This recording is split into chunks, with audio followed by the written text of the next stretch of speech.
The wind whistled through the narrow alleyways of Leytonstone as David Beckham pulled the collar of his coat higher, shielding himself from the damp chill of the late afternoon. He had returned to the East End of London for a quiet visit. No cameras, no press, no grand homecoming. Just a walk through the streets that had shaped his childhood. He loved this part of the city, even with its worn-down corners and cracked pavements. It reminded him of who he used to be before the glitz and glamour, before Madrid and LA, before the legacy. He had just stepped out of a small charity bookshop with a worn copy of an old football biography tucked under his arm when his eyes caught something unusual at the other side of the road.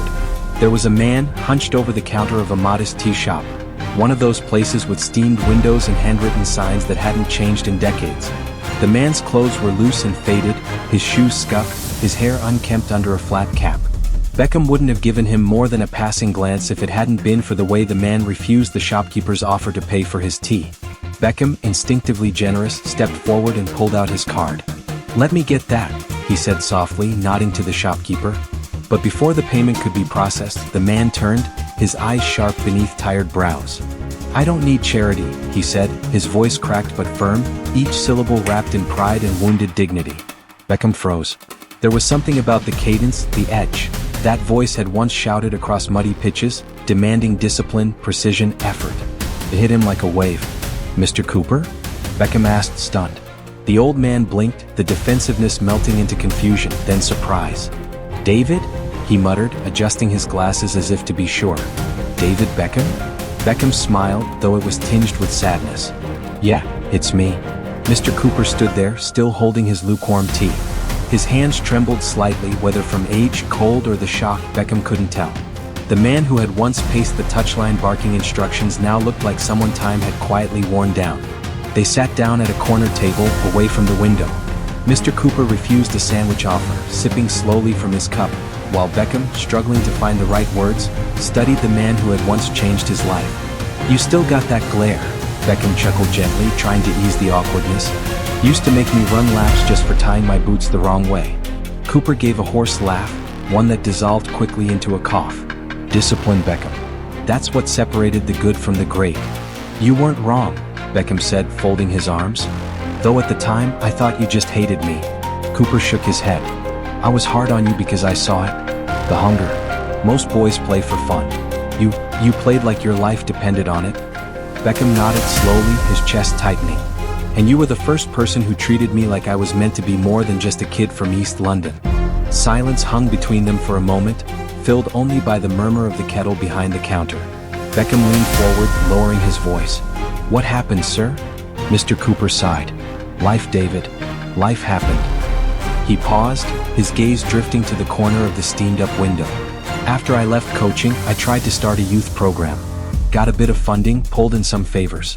Thought I could still make a difference. But I was already older, and the game was changing faster than I could keep up. Paperwork, politics. I wasn't cut out for all that." Beckham listened intently, his heart sinking. Then came the diagnosis. Prostate cancer. Caught it late. I was in and out of hospitals. NHS was brilliant, but it drained me. Emotionally. Financially. He chuckled bitterly.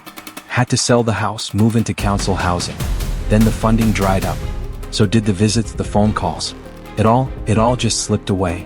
Beckham looked down at his hands. Hands that had lifted trophies, signed autographs, hugged his children. And here sat the man who taught him to curve a ball with intention, who scolded him for slouching, who made him run until he cried, reduced to a shell by life's cruel twists. "I want to help," Beckham said firmly. But Mr. Cooper raised a hand. "Don't, sir." I said no. There was steel in his voice again. "I don't want to be someone's project.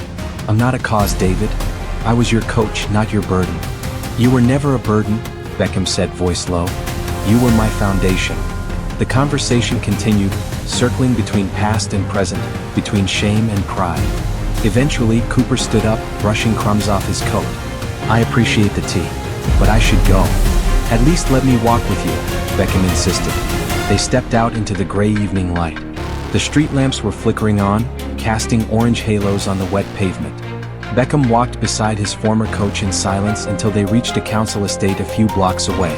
Cooper paused in front of a tired-looking building with broken blinds in the windows. "This is me," he said. Beckham stared at it. "Sir, this isn't right. I've got a roof, and I've got dignity." "That's more than some," Cooper replied, then gave a dry smile. "And don't call me sir anymore. You've done all right, Beckham. Better than I ever imagined."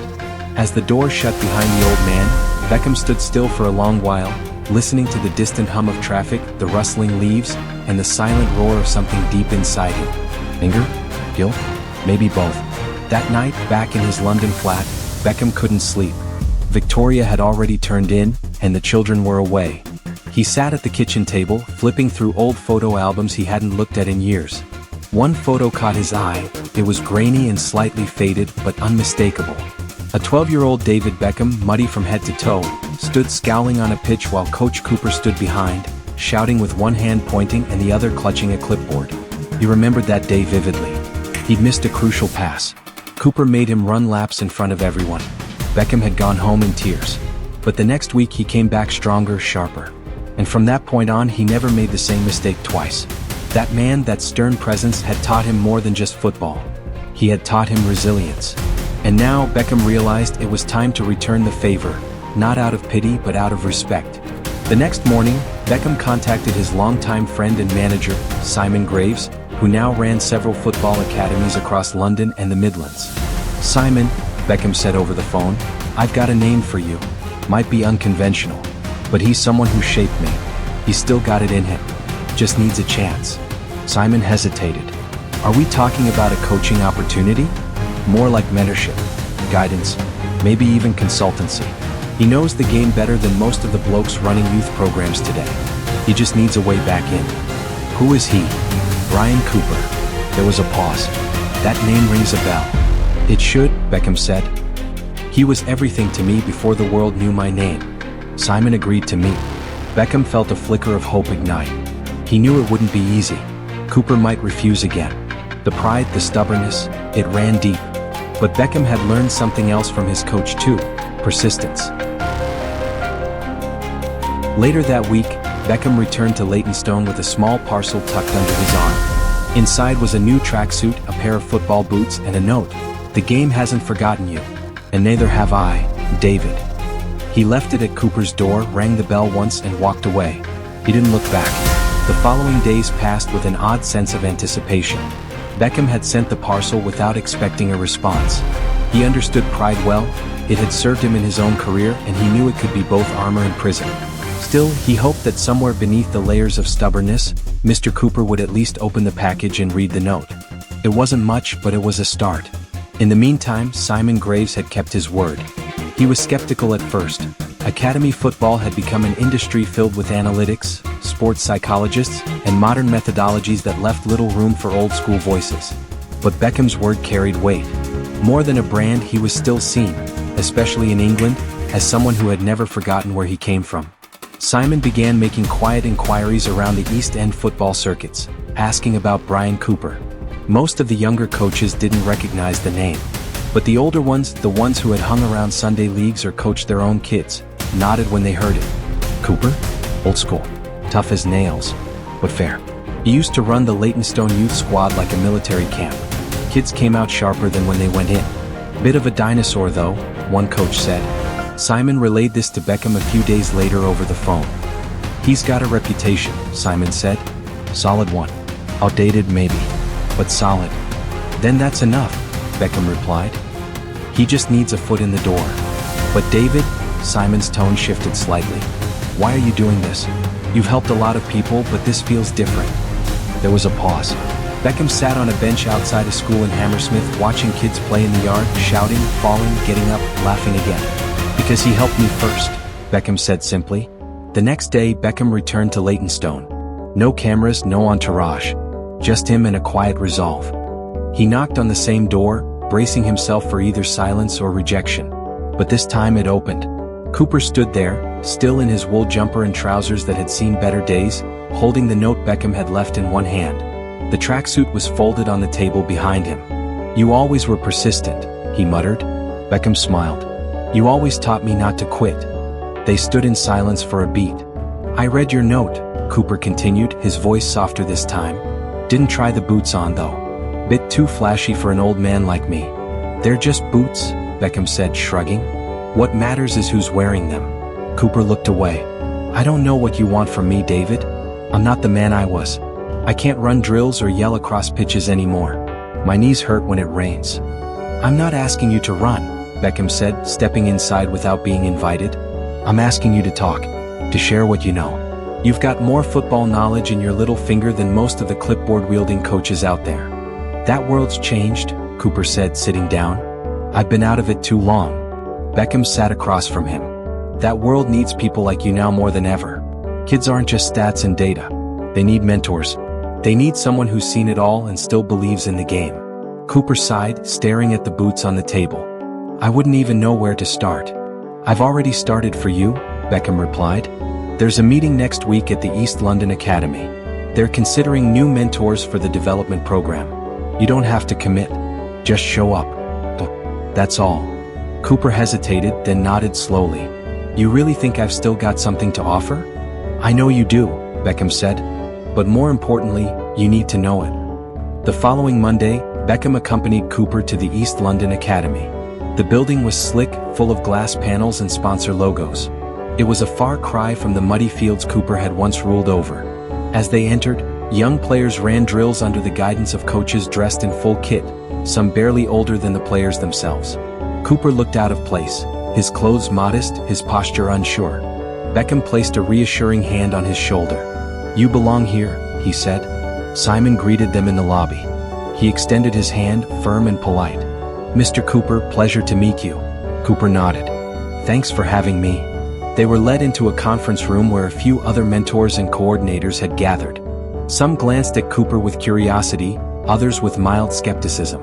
He was introduced as a former grassroots coach with a history of developing talent, but his association with Beckham did most of the talking.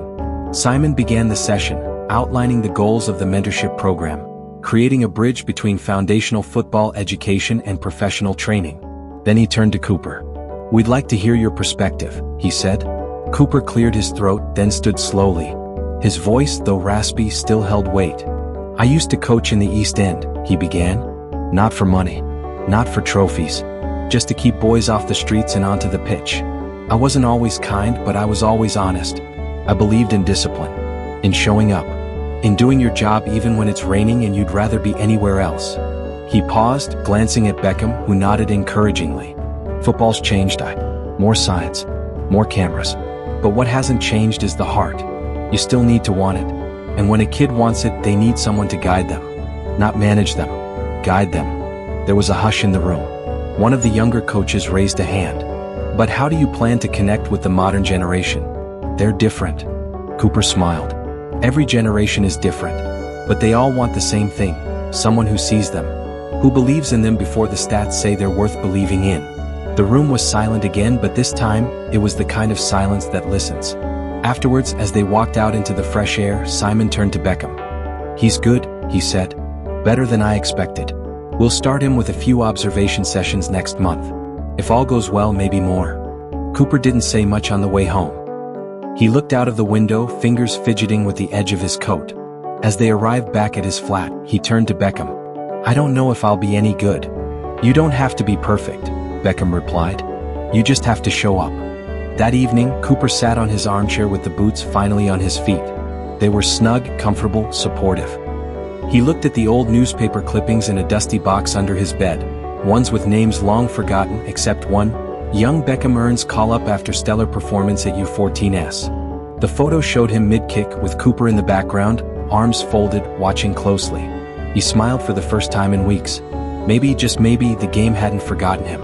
And thanks to one stubborn former student, maybe he hadn't forgotten himself either. The first time Mr. Cooper stepped back onto a training pitch, it was as if time bent for a brief moment. The sun filtered weakly through clouds over the East London Academy fields, and the smell of cut grass mingled with the faint aroma of sports spray and wet boots. Boys of different ages dashed between cones, chasing the kind of dreams that once only lived in the imaginations of back garden goalposts and makeshift Sunday league strips. Cooper stood on the edge of it all, arms crossed, brow furrowed, observing, not instructing. That was his role now, observer, quiet mentor. No clipboard, no whistle, no shouting. Just eyes, ears, and the weight of experience.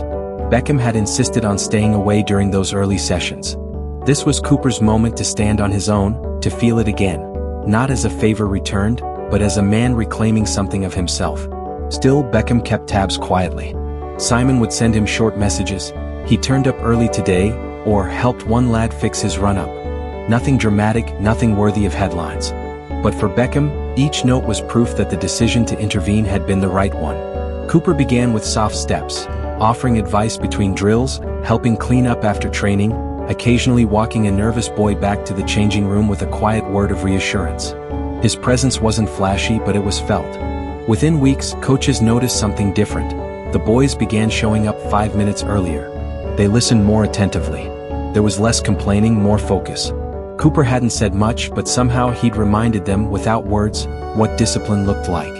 One afternoon, as Beckham waited in a cafe across the street from the academy, Simon dropped by to join him. "He's made an impression," Simon admitted, stirring sugar into his tea. "Especially on the under-13s. Beckham smiled faintly. "How so?" "There's a boy, Callum. Bright, talented, but hot-headed. Used to storm off when things didn't go his way. The other day he missed a penalty during scrimmage. You could see it building.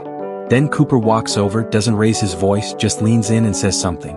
Next thing, Callum's back in line, ready to take the next one." Beckham nodded slowly. "That's him. Knows exactly when to push and when to just be there." Simon paused, then leaned back in his chair. "We're considering offering him something more formal. Maybe an assistant mentor role, maybe even advisory if he's up for it." "He won't ask," Beckham said. "Not after everything. He thinks he doesn't deserve to be here." "Then maybe it's time he heard otherwise," Simon replied. A week later, Cooper found a letter slipped under his door. Handwritten. From one of the boys. "Dear Coach Brian, I just wanted to say thank you. You told me it was okay to cry when I messed up. No one's ever said that before. I didn't know coaches could be kind too. I hope one day I can play for England like Beckham. But if I don't, I'll still remember how you made me feel brave. Your friend, Isaac." Cooper read the note 3 times. Then folded it neatly, placed it inside the drawer with his old coaching certificates, and stared at the wall for a long moment. He wasn't the emotional type. But something about the simplicity of those words, written in childlike scrawl, loosened something in him he'd been holding together for years. That Saturday he attended the Academy's Open Day, a yearly event where parents and scouts watched the boys in action. Cooper hadn't planned on staying long. But as he walked along the touchline, watching the energy, the noise, the chaos of ambition, he heard someone call out from behind. "Still pacing like it's the FA Cup final, are we?" Cooper turned to see a familiar face, Alan Whitmore, a former colleague from the Leytonstone Youth League days. Older, grayer, rounder, but unmistakable. "Alan Bloody Whitmore," Cooper said, chuckling as they shook hands. "I thought you'd vanished." "I tried," Cooper replied. "Didn't stick." They caught up, watched a few matches, and eventually found themselves leaning against the railings like they used to, offering quiet critiques and sharp observations. "You've still got it," Alan said. "Saw how you talked that lad through his warm-up. That's proper coaching, that is." "Feels like speaking a different language nowadays," Cooper replied. "Everything's metrics and screens." "Maybe," Alan nodded. "But heart doesn't age, Brian. And boys still need someone who gives a damn." The words lingered with Cooper for days. Maybe it was time to stop seeing himself as a relic. Maybe the game still had a place for him. The next big shift came 2 weeks later when the Academy hosted its seasonal evaluation panel. Cooper had been invited to attend, not to grade but to sit in, observe, and offer optional input. He sat at the edge of the conference room, listening as coaches rattled off names, stats, strengths, weaknesses. Some discussions were sharp and insightful. Others sounded like number crunching with very little soul. Then came Callum. Technically solid, bit temperamental, needs emotional maturity, one coach noted.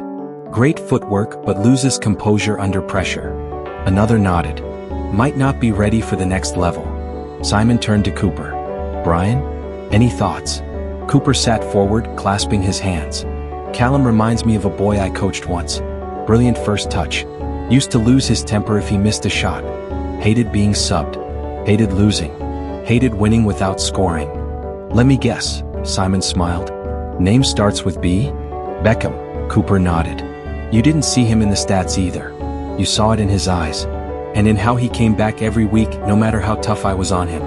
He looked around the table. "You want to develop players? Don't just measure what they are now. Pay attention to what they could become." There was a silence in the room. Then Simon spoke. "Let's keep Callum in." After the session, Beckham arrived unexpectedly. He had heard from Simon that Cooper had spoken during the evaluation, and wanted to hear it himself. They sat on a bench just outside the academy's gates, watching a few kids juggling balls in the background. "Heard you've been making waves," Beckham said, nudging him. Cooper smirked. "I spoke at a meeting. Hardly headline news." "For you it is," Beckham replied. "When I was 12 I thought you were immortal. You yelled like thunder and never missed a training." "I was younger then," Cooper said, stretching his legs. "Didn't think about knees or rent or cancer." Beckham looked at him carefully. "Do you now believe you belong here?" Cooper didn't answer immediately. He reached into his coat pocket and pulled out the letter from Isaac. "I've had caps, cups, even a few newspaper quotes. But this might be the most important thing anyone's ever given me." Beckham nodded. "Because it's real." There was a pause. "I don't want your help anymore," Cooper said softly. Beckham raised an eyebrow. "No. I mean, I don't need it like I did. You gave me a chance. The rest I'm doing myself. That's all I ever wanted." Beckham reached out and shook his hand, not as student to teacher or player to coach, but as two men who understood what it meant to lose, to rebuild, to begin again. That evening, Cooper returned home, poured himself a cup of tea and opened an email from Simon. It was an offer, official, printed on academy letterhead, appointing him as development mentor for emotional growth and leadership within the under 13 and under 15 categories. Cooper stared at the screen for a long time. Then, slowly he stood, walked to the small mirror in his hallway, looked at himself, really looked, and whispered under his breath, "You're not done yet." The spring sun had begun to thaw the chill from East London's pavements, and the academy grounds were slowly turning green again. The boys, growing taller, sharper, braver, moved like a unit now, but every now and then one of them would break formation, call out to the sidelines and shout, "Coach Brian, did I get it right this time?" And he'd raise a hand, sometimes a nod, sometimes a wry grin, but always an answer. The nickname had stuck, Coach Brian. None of them had known him as Mr. Cooper, or the stern man with folded arms and faded photographs. To them, he was just Brian, the one who listened, who corrected without humiliating, who told them football was as much about heart as it was about touch. Beckham often visited quietly, standing in the shadows by the fence. He didn't want to interrupt. He simply watched, occasionally smiling to himself when he saw Brian step in, lean down, place a gentle hand on a young player's shoulder, and speak in that steady voice. Once he even saw Brian laugh. Not politely but truly laugh, head tilted back, eyes alive.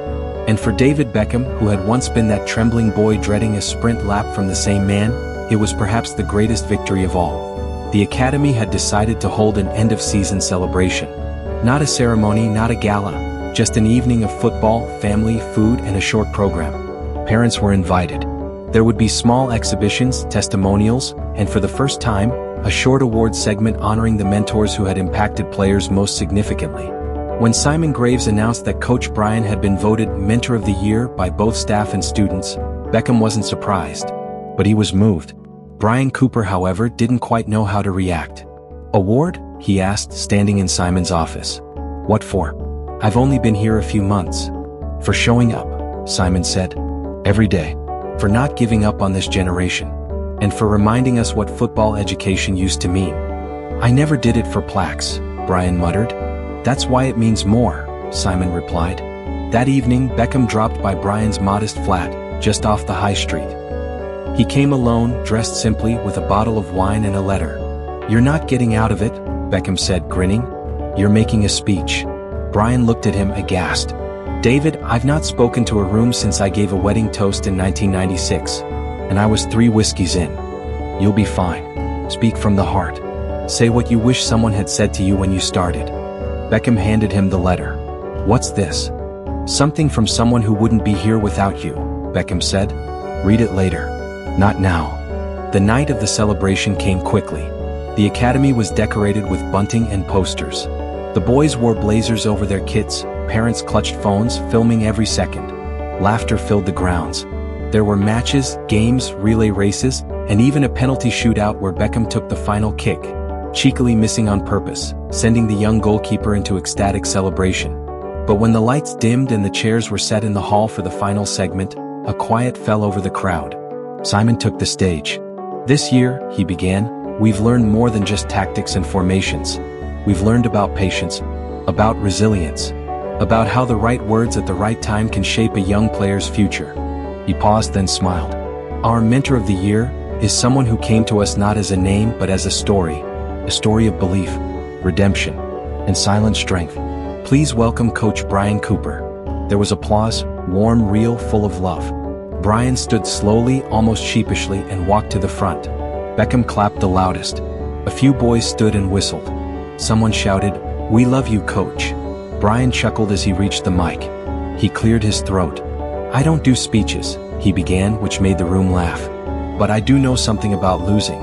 I know what it's like to wake up and feel like the world's moved on without you. To believe that your time is past, that your voice doesn't matter anymore." He looked down at the award in his hand. "This proves otherwise. And not because it's made of glass, but because it was given to me by the people I once thought I'd lost." He took a breath.